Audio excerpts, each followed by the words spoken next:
जो इसकी सबसे पहले स्टेटमेंट है, न्यूटन थर्ड लॉ बहुत ही इंपॉर्टेंट रोल प्ले करता है हमारी डेली लाइफ में, ठीक है। मतलब मोस्ट ऑफ द जो हमारे एक्सपेरिमेंट्स हैं, जो हमारी डेली लाइफ के यूज़ हैं, थर्ड लॉ काफ़ी चीज़ों पर अप्लाई होता है, ठीक है। अब देखिएगा न्यूटन थर्ड लॉ क्या होता है। इसकी स्टेटमेंट है every action has a reaction, ठीक है। किसी भी एक्शन का रिएक्शन होगा, ठीक है। तो इसका ये मतलब हुआ कि फॉर एग्ज़ाम्पल आप किसी को थप्पड़ मारते हैं, ठीक है, क्या मारते हैं, थप्पड़, तो आप क्या फील करते हैं कि वापस आपको कोई रिएक्शन नहीं आएगा। इसी तरह फॉर एग्ज़ाम्पल आप किसी डॉग को फॉर एग्ज़ाम्पल पत्थर मारते हैं, ठीक है, तो आपको क्या लगता है वो चुप करके खामोश होके शरीफों की तरह घर चला जाएगा? नॉट एट ऑल, ठीक है, आजकल वो ज़माना नहीं है। तो अगर आप डॉग के ऊपर पत्थर फेंकेंगे तो ही विल रिएक्शन, वो आपको उसका रिएक्शन देगा, जो आपने एक्शन किया था उसका रिवर्स रिएक्शन आएगा।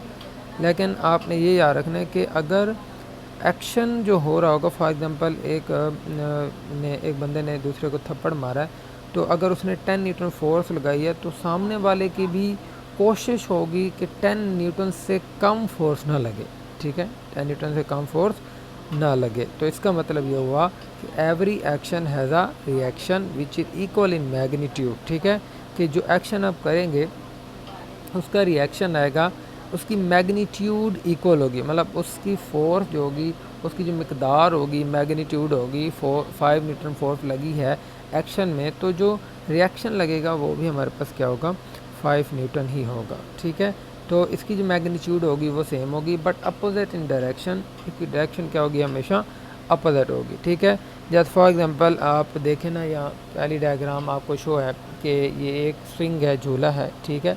इसमें देखिएगा कि ये इसके अंदर क्या होती है, इलास्टिसिटी होती है, क्या होती है, इलास्टिसिटी। अब इलास्टिसिटी में क्या होगा, आपने इलास्टिसिटी का प्रोसेस पढ़ा हुआ है कि इलास्टिसिटी में क्या होता है कि इस तरह है कि अगर आप उसके ऊपर एक्शन अप्लाई करेंगे तो उसके अंदर potential energy store, elastic potential energy क्या हो जाती है, स्टोर हो जाती है, जिसकी वजह से वो रिएक्शन में आपको पुश करेगा। अब यहाँ पर देखें कि ये जो झूला है, ये जो आपके पास स्विंग है, जब ये आपके पास गर्ल है, नज़र आ रहा है आपको, जब ये इस स्विंग के ऊपर एक्शन करेगी, क्या करेगी, एक्शन, ठीक है। तो जब इसने किया एक्शन, ठीक है, और फिर इसको मिला रिएक्शन, इसका क्या मतलब है कि जब ये स्विंग के ऊपर ऐसे खुद गिरेगी तो इसने क्या किया, एक्शन किया, ठीक है, डाउनवर्ड।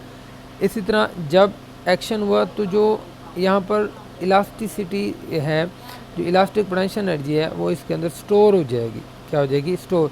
तो वो रिएक्शन करेगी, जिसकी वजह से ये जो गर्ल है ये ऊपर की तरफ मूव करेगी। तो आप देख रहे हैं कि एक एरोहेड ऊपर की तरफ है और एक एरोहेड नीचे की तरफ है। इसका मतलब है कि जितनी फोर्स वो लड़की उस रबड़ के ऊपर, उस जो झूले के ऊपर लगा रही है, उतनी ही एनर्जी उसके अंदर स्टोर होगी, जो रिएक्शन के तौर पर वो उसके ऊपर एक्ट करेगी तो वो ऊपर मूव कर जाएगी।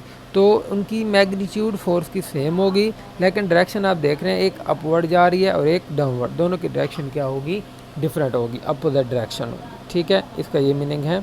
और दूसरी बात, एक पॉइंट लिखा हुआ है कि always act on two different body, ये बात वेरी इंपॉर्टेंट है, आपका क्वेश्चन भी आ सकता है कि Newton law is applicable only on for two same bodies, different bodies, तो इस तरह का क्वेश्चन बन सकता है।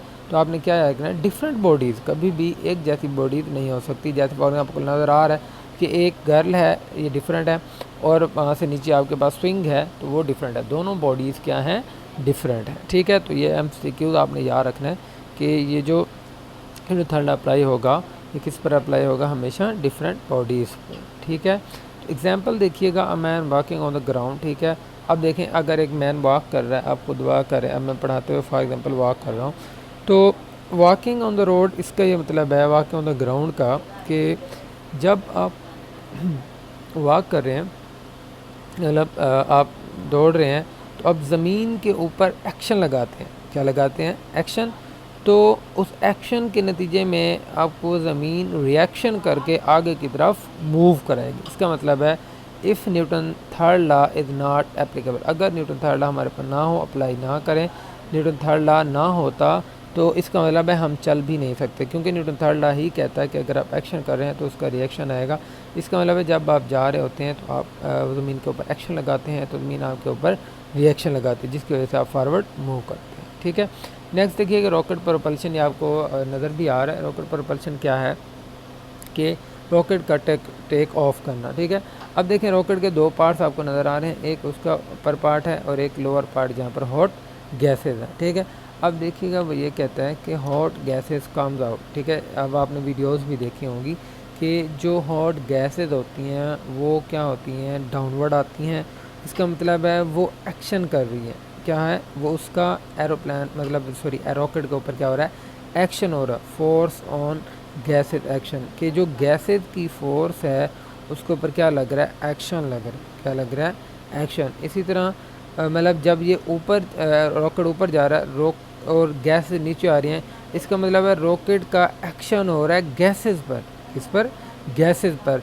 इसके नतीजे में गैसेस अपना रिएक्शन शो करेंगी, क्या शो करेंगी, रिएक्शन शो करेंगी, जिसकी वजह से वो ऊपर की तरफ जाएंगे। मतलब रॉकेट गैसेस को नीचे की तरफ धकेल रहा है, मतलब वो एक्शन कर रहा है, तो जो गैसेस होंगी वो रिएक्शन के तौर पर उसको अपवर्ड मूव कराएंगी। ठीक है, इसका मतलब है कि फोर्स ऑन गैसेस, ये हमारे पास एक्शन होगा, डाउनवर्ड लग रहा है, आपको नज़र आ रहा है। ठीक है, डाउनवर्ड है तो ये, और जो दूसरा होगा रिएक्शन वो अपवर्ड होगा। ठीक है, तो दोनों की डायरेक्शन क्या हो गई, डिफरेंट होगी। तो आपने अभी पढ़ा डायरेक्शन अपोजिट होगी, लेकिन मैग्नीट्यूड सेम होगी।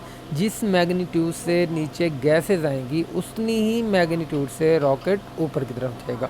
तो अगर ये न्यूटन थर्ड लॉ ना होता तो हमारे स्पेस में जाने का कोई भी चांस ना होता, क्योंकि न्यूटन थर्ड लॉ अप्लाई होता है तो रॉकेट के ऊपर एक्शन रिएक्शन फोर्स लगती हैं, जिसकी वजह से जो गैसेज हैं वो डाउनवर्ड और जो रॉकेट है वो स्पेस में मूव कर जाता है। ठीक है, ठीक है, नेक्स्ट तीसरी देखिए रोइंग ऑफ बोट्स। इसका ये मतलब है कि जो बोट्स चल रही होती हैं दरिया समंदर के अंदर, तो वो कैसे चल रही होती हैं कि आपने सुना होगा कि उनके पास चप्पू होते हैं, क्या होते हैं, चप्पू। अब तो मॉडर्न दौर है, उसके अंदर ही मतलब मशीनरी लगी होती है, तो वाटर के ऊपर क्या यूज़ करते हैं, एक्शन। वाटर के ऊपर क्या लगाते हैं, एक्शन। जब वाटर के ऊपर वो एक्शन लगाएंगे, वाटर के चप्पू से वाटर को पीछे की तरफ धकेलेंगे, जो उनके चप्पू लगा होता है, एक मशीन लगी होती है, मोटरें, वो वाटर को पीछे की तरफ मूव करती हैं, वो एक्शन करती हैं, तो वाटर उनके ऊपर रिएक्शन करके उनको आगे की तरफ मूव कराएगा। ठीक है, तो ये था रोइंग ऑफ बोट्स। नेक्स्ट है फायरिंग ऑफ गन, ये भी आप पढ़ चुके हैं। फायरिंग ऑफ गन आप देखिएगा, अगर आपको वीडियोस देखें आर्मी की या कोई भी ट्रेनिंग की, तो जब वो फायर करते हैं तो गन पीछे की तरफ मूव करती है। इसका मतलब है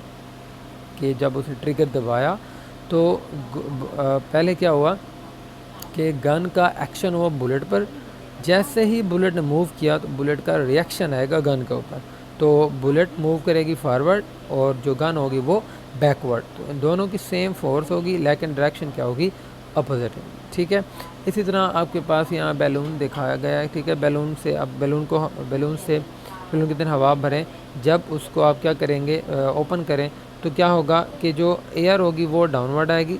ठीक है, एयर आएगी डाउनवर्ड और बैलून ऊपर की तरफ जाएगा। इसका भी मतलब क्या है कि एक अपवर्ड फोर्स लग रही है और एक डाउनवर्ड फोर्स लग रही है। ठीक है, इसका मतलब है कि जो आपके पास है, ये भी सेम एरोप्लेन वाला सॉरी रॉकेट वाला सीन है कि जब जो बैलून है वो ऊपर की तरफ जा रही है, इसका मतलब है वो एयर पर एक्शन कर रहा है, तो रिएक्शन के तौर पर एयर उसको ऊपर लेके जा रही है। ठीक है, तो ये डिफरेंट एग्जांपल थी जिससे मैंने आपको कोशिश की है समझाने की। एंड में देखिए ये वाली एग्जांपल भी देख लें, इसमें क्या दिया हुआ है कि ये जो बंदा है ये चाह रहा है कि मैं हाथी को अपनी तरफ खींच लूँ। ठीक है, तो मतलब ये एक्शन कर रहा है, तो इसका मतलब है जैसे मैंने शुरू में बताया था कि अगर आप फॉर एग्जांपल किसी को थप्पड़ मारते हैं तो बैकवर्ड आपको रिएक्शन आएगा, अगर डॉग को छोड़ेंगे तो वो भी रिएक्शन करेगा। ठीक है, इसी तरह ये चाह रहा है कि मैं हाथी को खींच लूँ, ये एक्शन कर रहा है, लेकिन जो हाथी है वो भी रिएक्शन करेगा, फोर्स सेम लगेगी। ठीक है, तो every action has reaction equal in magnitude but opposite in direction. ये मोस्ट इंपॉर्टेंट आपके पास शॉर्ट क्वेश्चन है। ठीक है, एग्ज़ाम के पॉइंट ऑफ व्यू से। बाकी जो है कॉन्सेप्ट्स हैं इसमें डिफरेंट, आपने अच्छे से इनको समझना है। ठीक है, डेली लाइफ में बहुत सारे एग्जांपल्स हैं हमारे पास। इसी तरह जो एरोप्लेन है, आप स्विमिंग कर रहे होती हैं, सारी चीज़ें के न्यूटन